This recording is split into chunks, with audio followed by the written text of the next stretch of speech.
All right, I'm going to introduce Bryan Murphy. All right, Bryan Murphy is a high school and Division I college football phenom who reached the pinnacle of his game of life, then succumbed to hopelessness and survival while navigating a difficult experience.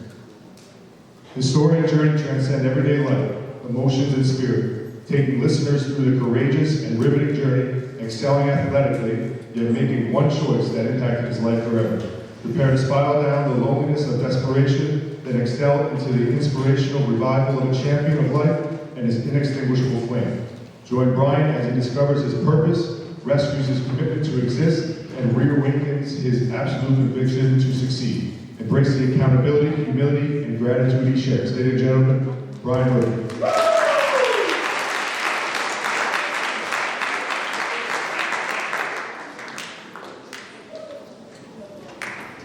I would like everybody here to think about this question. What is the most difficult thing you've ever been through in your life? Now, I'm sure you're all aware life is definitely not easy. Oftentimes, it's not fair. Sometimes bad things happen, and that changes you. These occurrences mold you into somebody totally unrecognizable. How you were raised, what morals and values you held dear, strips away any sense of purpose you once had. So I'll ask you again, what is the most difficult thing you've ever been through in your life? You know, human beings have this innate sense of adaptation. Our tolerance for pain and suffering is strictly dependent upon how much and how often we expose ourselves. Growing up, I would hear stories and watch shows about these people who would go through these traumatic, life-altering experiences. Never me. That would never happen to me, I would say. I was so confident because of how I was raised. Disciplined, strict, tough. I've been exposed to pain and suffering from an early age and training my mind and my body to excel at sports. You know, my dad used to tell me that you were either prepared or you were not prepared. So I became the Murphy. I was the one who was going to make it and provide a better life for my family and me. I was prepared. Or so I thought. You know, growing up in our household, you did well in school. You treated others with respect, and you were an exceptional athlete. Now, I say that with such conviction because we didn't really have a choice. We were bred for sports. And when I look back on it now, I am so grateful that I was the youngest sibling. Because from ages 7 to 12, I never won a single thing. Not only that, but I was afraid of everything. Fortunately, I had people in my life who forced me to conquer my fears on a daily basis. Until one day, I had no more fear. Something changed. I changed. I evolved. I evolved into something my parents had never seen before. After years of losing and being afraid, I made the decision that it was never going to happen again. I became obsessed with working out and making myself better. I wanted to be somebody great. I was able to implement discipline and integrity into my life, doing the hard things. The things nobody wants to do, but that you know will benefit yourself and others. More importantly, doing them when there's nobody around to watch. It's so easy to take orders and follow directions when there's somebody there holding you accountable. Am I right? But to be able to hold yourself accountable, and that's special. So I was already ahead of the pack. When the time came for me to go to high school, my parents made a decision that I was to attend Don Bosco Prep, right in New Jersey. The only thing I knew about Bosco at the time was that it was in a different state, far away from where I'd grown up, all that I'd known. And for the first time in a long time, I was scared. So I resorted back to the only thing I knew would help me. Hard work. I prepared. And I adapted, and I earned a starting spot on the freshman football team. All was well. I conquered that disbelief I had in myself. Everything everything was going as planned, I would say. But in the back of my mind, I always felt a sense of guilt. You know? I knew going to school would financially cripple my family. My dad had to pick up a second job. Both of my parents were working themselves into the ground. And, you know, I rarely got to see my dad once I started school at Bosco. And to this day, that's one of my biggest regrets. That I didn't have one last opportunity to tell him how much I loved and appreciated everything he's ever done for me. Ordinary day, freshman year, 8 weeks into school. My mom picks me up and tells me your dad's had an accident. He's in the hospital. Now, due to the negligence of a coworker, he plummeted 6 feet off the back of the truck, crushing his head and his face. And shortly after, he developed a brain infection which encompassed his entire brain. 2 strokes, 4 brain surgeries, and countless other surgeries later, there I was. 14 years old, in the ICU, staring at this person I couldn't even recognize. Tubes coming out from all over, constant beeping of the machines. In that moment, I truly knew what it meant to feel traumatized. I had to live with the realization that the man I knew was gone forever. He was severely, mentally and physically disabled. The doctors used to tell us that it would have been easier if he were to have died. When he first woke up and he looked at me, it was as if he didn't even know who I was. That shattered me. He needed help bathing, changing his clothes, eating. I felt like I was living with a stranger. Like I was a stranger in my own life. I didn't like to be around him. I used to think that if it weren't for me, he would have been working that second job, and none of this would have happened. I'd still have my dad back. I couldn't watch TV with him. I couldn't eat with him. I was physically uneasy. And my mom noticed that. So one day she sat me down, and she gave me an ultimatum. She said, either you got a full-ride scholarship, or you ain't going to college. And you can live here the rest of your life and help care for me. Man, I wanted that full ride more than anything in the world. I had to make something of myself so that I could come back and help take care of my family. And from that day on, an inextinguishable flame lit inside me. I was motivated. Motivated by guilt. But above all else, I was motivated by watching my mom.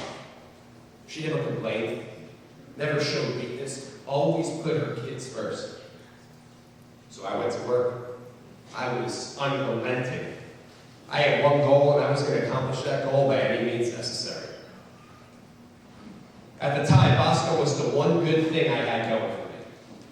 My coaches, they stepped up to be that father figure I so desperately needed. They helped transform me into a man. They taught us the value of brotherhood when faced with adversity, and that no matter the circumstances, you never quit. Truly an everlasting impact. And finally, after all that suffering, thousands of hours of work, I received my first Division I college scholarship. Junior year, 16 years old, I did it. Not long after, I was receiving top Division I offers from all over the country. Through all the trauma my family had to endure, here I was, excelling through life at the top of my game. I had to remain focused. I had to fulfill my purpose. While the other kids were out partying and celebrating, I was in the gym, perfecting my craft. I couldn't afford days off. I didn't even have my first sip of alcohol until after my senior year state championship game. I didn't care what people thought about me, what they said about me, because once they saw the results I was getting, they never had much to say anyway. My senior year, we traveled all over the country to play top teams. We won both the state and national championships that year. I was awarded All-American, All-State, Defensive Player of the Year, MVP. I even got to go to an all-star game in Hawaii. I got a taste for the limelight. I was addicted to success. Eventually, I whittled down my long list of schools and I chose the University of Pittsburgh. This was the most important decision of my life. The culmination of all I was to become, hung in the balance. I was proud, and I was prepared. When I arrived at Pitt in the summer, I totally overexceeded expectations. Within a week and a half, I cracked the starting lineup, which is extremely rare for a true freshman to do. But you see, I wasn't like most true freshmen. I was fueled by something beyond my own dreams and aspirations, and that made me a very dangerous man. We're in our second scrimmage of the summer. Things are going great, until I broke my foot. Team doctors tell me I'm going to need surgery. Easy surgery, screw in, screw out. 6 weeks, not too bad. After surgery, our trainers pick me up. They drop me off my dorm and they leave me with my crutches and an entire bottle of opiate painkillers. This is my first interaction with them. The only thing I knew about these pills was that they were for people in severe pain. I didn't take one pill. Not one. I would embrace the pain. That's the type of person I was. I never wanted the easy way out. After 6 weeks, I come back for a game against Rutgers, and I finish the season on a very high note. That following spring, we're in practice again, and unfortunately, I'm plagued with yet another injury. This time, it's my wrist. And I knew I hurt it, but I couldn't afford to miss any days because, you see, as an athlete at that level, you are very expendable. So I sucked it up, and I made it through. But a few months down the line, the injury progressed, and the pain became unbearable, even for me. After speaking with our team surgeon, he informed me of the severity of this injury. They're going to have to go in and remove bone from my wrist, and then saw off a piece of bone from my forearm to replace it with, and then screw everything back together. It was a nightmare. 2 days later, I'm on the operating table. They put a nerve block in to help with the post-op pain. They conduct the surgery. Everything went as planned. Team doctors pick me up and they drive me back to my dorm, but by the time we get there, I'm starting to feel some discomfort in my wrist, which led us to believe that the nerve block might have failed. Within 25 minutes, I am in the most excruciating pain I've ever experienced before. Our doctors rush me back to the hospital. By the time we get there, I'm going in and out of consciousness. I'm vomiting all over from the pain. The next thing I remember is being surrounded by doctors and feeling this overwhelming sense of relaxation and bliss from the morphine. This is my first experience with opiates. For 3 days, I'm in a hospital bed, hooked up to a morphine drip. And there's a little button that I can push, and I can push this button once every 7 minutes to distribute the pain medication. That first night, I stayed up and pushed that button once every 7 minutes until I passed out. I didn't think anything of it. I was in severe pain, so I justified my newfound obsession with this drug. After 72 hours, I'm released. And once again, I'm dropped off of my dorm with an entire bottle of pills. So here I am, 19 years old, still in severe pain. The coaches assured my mom I was going to be looked after, so she went back home to continue caring for my dad.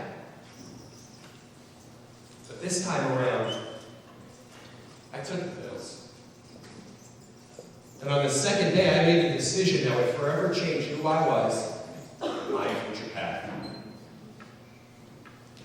I took one more pill than recommended. One. That pill led to 2, then 3, then 4. Within 10 days, the entire bottle was gone. Within 3 weeks, I was out on the street buying drugs.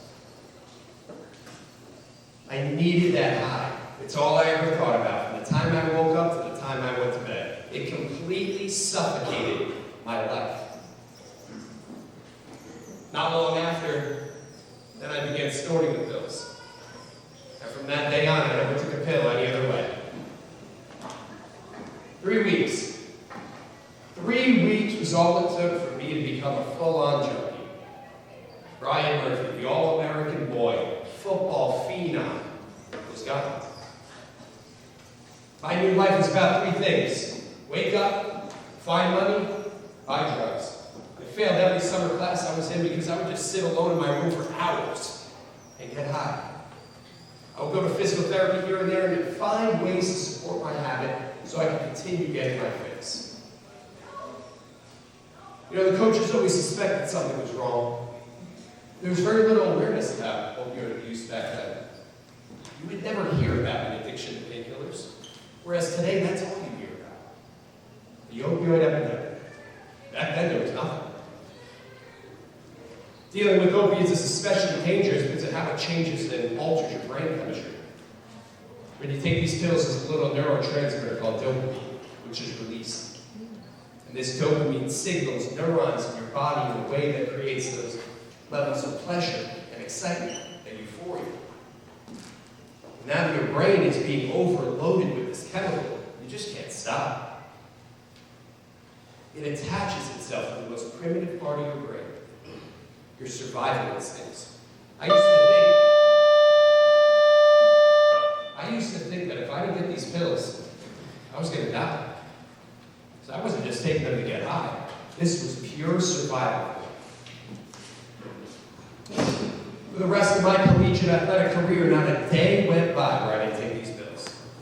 Every practice, every game, every day. If I went longer than 24 hours without a pill, I would start to experience withdrawal symptoms.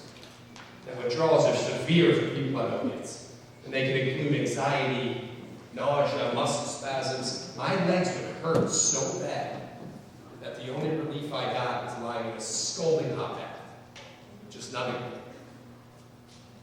I never wanted to experience full withdrawal symptoms, so I did what I had to do to maintain my habit and start as a Division I football player. Junior year, my addiction is full throttle. I'm getting grades good enough to pass, and on the field I'm performing well enough to start, but nowhere near my potential. Second game of the year, we're playing out in Cincinnati. And with every away game, we always get a police escort from the facility to the airport, and then we fly privately. Our escort was leaving at 12:30, and here I am at 12:15, standing in front of my dealer's house, calling him on the phone, screaming at him, because I need my pills or I'm not playing. Finally, he arrives by 12:25, and now I'm racing, driving to the facility. My coaches are calling me frantically, and I need an excuse. So I crashed my own car and told them that I was in an accident so they would come and get me. It was at this moment where I really recognized that I had a problem. I looked in the rearview mirror, I had white powder all over my nose. My eyes were bloodshot, I was profusely sweating, and my car was all smashed up. When I stepped out, I actually had to hold back the tears because in that moment, I realized the type of man I'd become. This was my mindset. It was drugs over everything. Before practices, I'd be doing pills off the toilet paper holders in the bathroom, off my wooden bench in my locker, even on my classroom desk. I deceived everyone for so long, I didn't care anymore. I almost wanted to get caught because on the inside I was crying for help. For somebody to recognize my problem and tell me it's going to be okay. I was in a state of hopelessness. I would sit alone in my room and stare at the ceiling and think that I was never going to be able to not do these pills. I was going to need these drugs for the rest of my life to feel normal.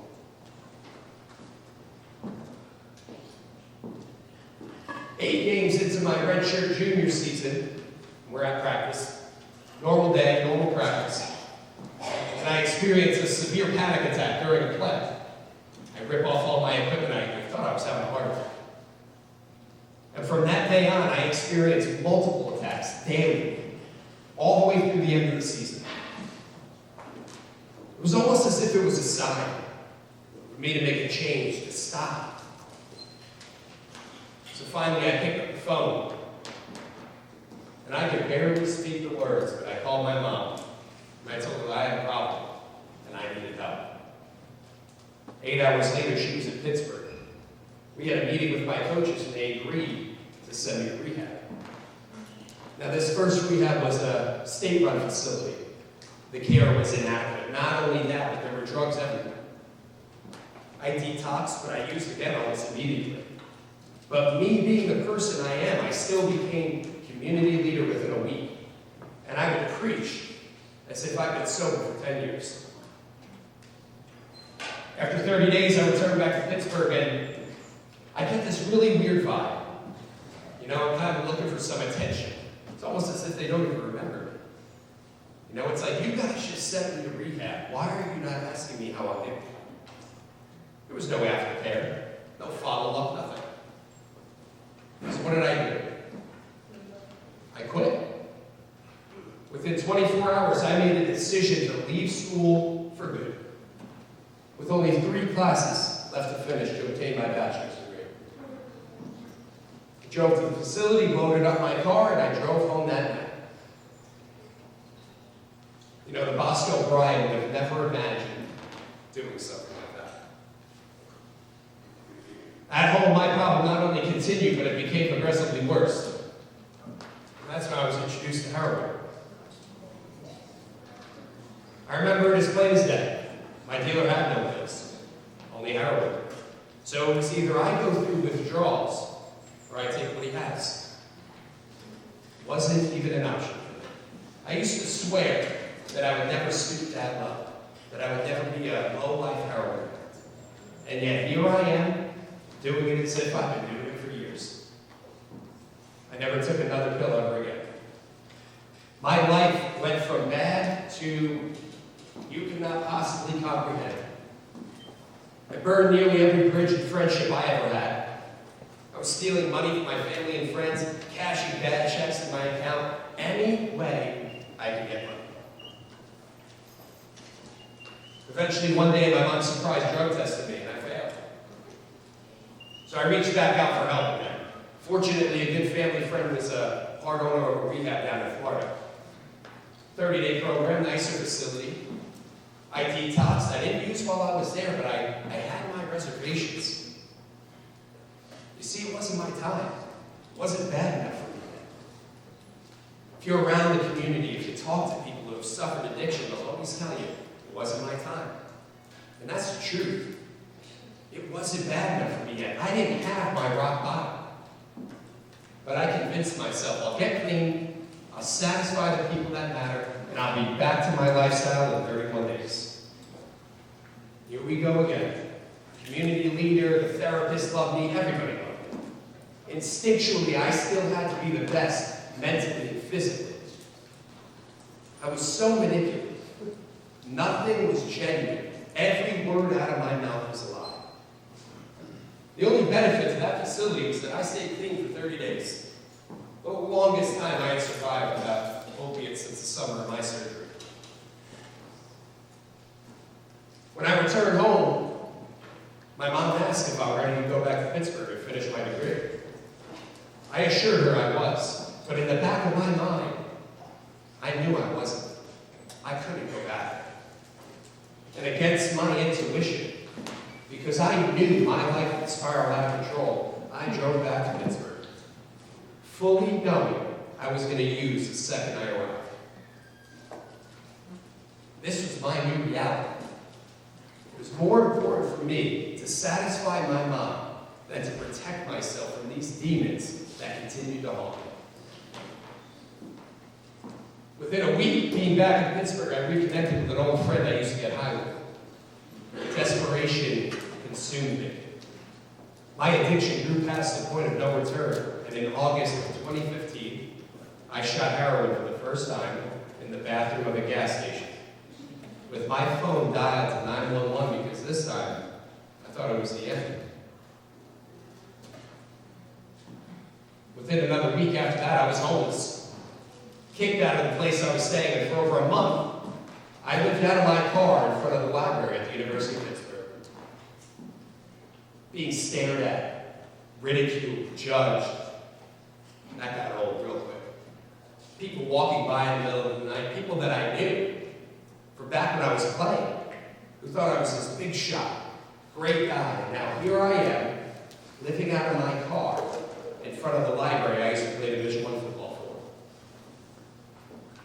for.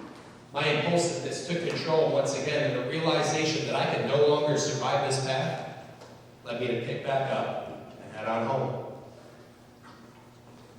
When I returned home this time, though, my mom was done. She made it very clear I was no longer welcome to live there. Fortunately, my brother was trying to get me into a detox facility in Queens. So that night, we all drove down, but for my last act of deceit, I stole 3 of my dad's painkillers because I needed that one last high. I was ashamed for even considering it, but my instinctual need for the drugs won out. When we got there, my brother dragged me in, because this time I didn't have a choice. No more manipulation, no more burning bridges, because there were none left. The only issue was the detox floor was full. So my only option was a psychiatric. So I spent 11 days inside the Flushing Hospital psychiatric ward over Thanksgiving. Other patients were clawing at their skin until they bled all over, smashing their heads against the walls. It was a horrifying experience for me. There was no TV, no books, no windows, no way out. You got a cot, a gown, and a shower, which was a community shower that everybody shared. And that's it. I knew I didn't belong there, but I understood that it was either this or death. My addiction truly transformed me into somebody unrecognizable. When my family comes to pick me up, they inform me I'm headed to Prescott, Arizona, to a 6-month rehabilitation program. 6 months to me, it felt like forever. Fortunately, I didn't have a choice. Arizona was my salvation. I lived in a house with 8 guys, a lot of them were ex-high school, college athletes, all similar stories. We worked, went to group therapy, learned to live our lives without the use of drugs. We formed a brotherhood and held each other accountable, but more importantly, as time went on, I began to hold myself accountable again. Through the guidance of the leadership of my program and new friends who became family, I rediscovered how to train my mind and body.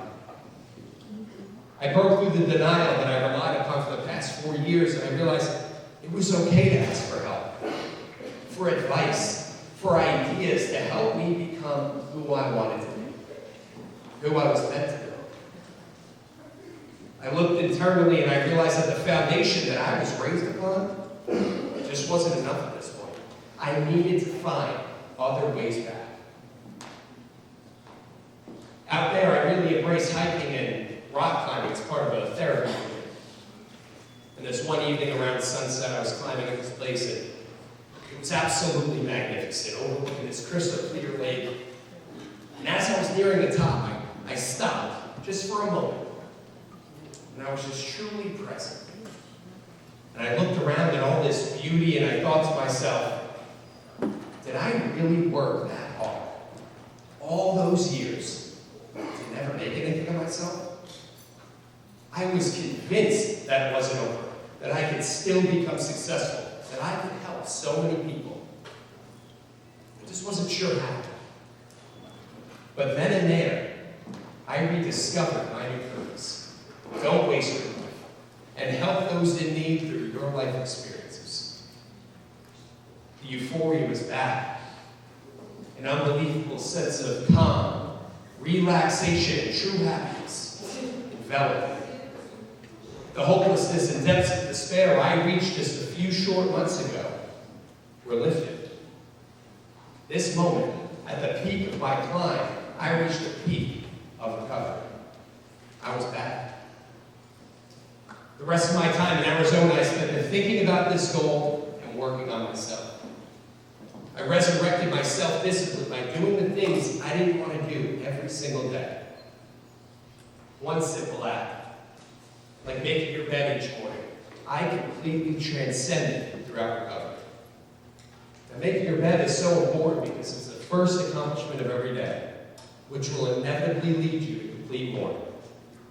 If I skip this, I can become complacent. I can slip back to those negative actions that once consumed me. But I knew, and I still know now, that I would never look back. I spent about 8 months in Arizona. Afterwards, a treatment center hired me to become a manager. During this time, I also rekindled an old failed relationship I had with a girl from my hometown who just so happened to be out in the area working as a travel nurse. I was horrible to her throughout my addiction, and I knew I needed to make amends. So I sat her down and I told her my story, and she was actually in shock.